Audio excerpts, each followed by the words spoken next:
Bergabungnya Indonesia dalam Board of Peace atau Dewan Perdamaian masih memunculkan penolakan dari berbagai pihak setelah eskalasi konflik di Timur Tengah makin memanas.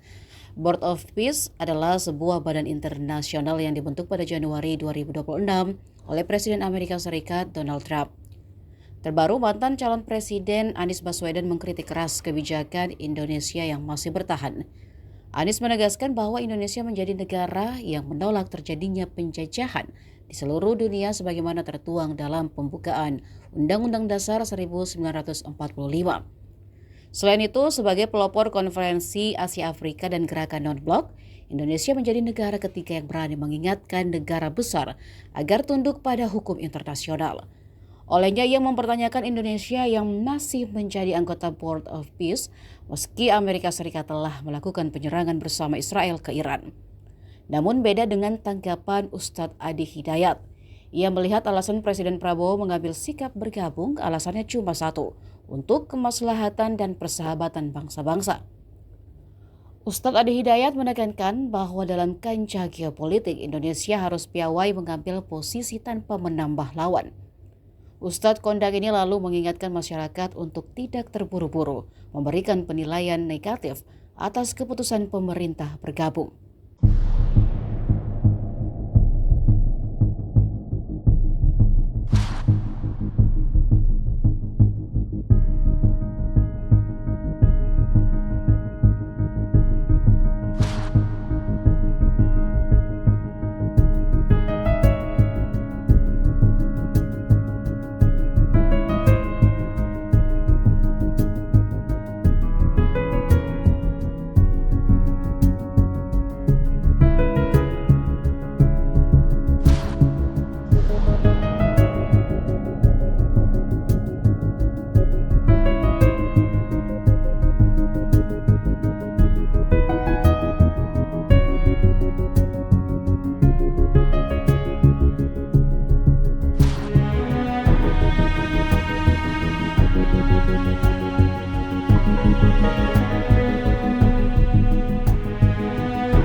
Assalamualaikum warahmatullahi wabarakatuh. Kali ini saya ingin urun pendapat tentang sikap kita di panggung global. Indonesia adalah negara yang lahir dari penolakan terhadap penjajahan.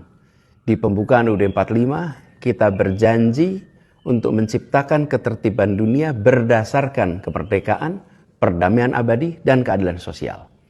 Sebagai pelopor konferensi Asia Afrika dan gerakan non-blok, kita mewarisi reputasi sebagai suara dunia ketiga yang berani mengingatkan negara-negara besar agar tunduk pada hukum internasional. Karena itu, keikutsertaan Indonesia dalam Board of Peace yang dibentuk dan dipimpin seumur hidup oleh Presiden Amerika Serikat Donald Trump menimbulkan satu pertanyaan yang mengganggu. Apakah ini benar-benar jalan untuk perdamaian yang adil, atau kita sedang ikut melegitimasi ketidakadilan yang selama ini kita kecam? Board of Peace memang tertulis menjanjikan perdamaian, namun ketuanya yaitu Presiden Trump justru baru saja memerintahkan serangan militer ke Iran bersama Israel. Tanpa mandat PBB, tanpa ancaman nyata, dan di tengah negosiasi yang justru menunjukkan kemajuan. Dan dengan level korban sampai ke kepala negara. Bagaimana mungkin Dewan Perdamaian itu bisa tetap berjalan seolah tak terjadi apa-apa ketika pelopornya sendiri melanggar hukum internasional di depan mata dunia? Bebas aktif bukan berarti asal ikut di semua meja. Bebas aktif adalah kewajiban memilih meja yang selaras dengan prinsip kita, yaitu membela kedaulatan, menegakkan hukum internasional, dan membela korban penjajahan, bukan malah memberi karpet merah pada pelakunya. Maka, kita bisa gunakan momentum serangan ke Iran ini untuk keluar dari Board of Peace dan menyatakan dengan tegas, maaf, Indonesia tidak bisa berada dalam forum perdamaian yang menutup mata pada pelanggaran hukum internasional oleh pendirinya sendiri. Dan keluar dari Board of Peace bukan tindakan anti perdamaian.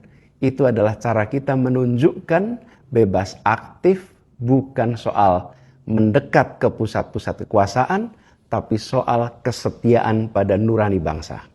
Apakah kita rela menukar warisan The Spirit of Bandung dengan simbol keikutsertaan di sebuah dewan perdamaian yang bahkan tak sanggup menyandang namanya sendiri? Kita perlu pikirkan secara serius. Assalamualaikum warahmatullahi wabarakatuh. Download Tribun X sekarang, menghadirkan lokal menjadi Indonesia.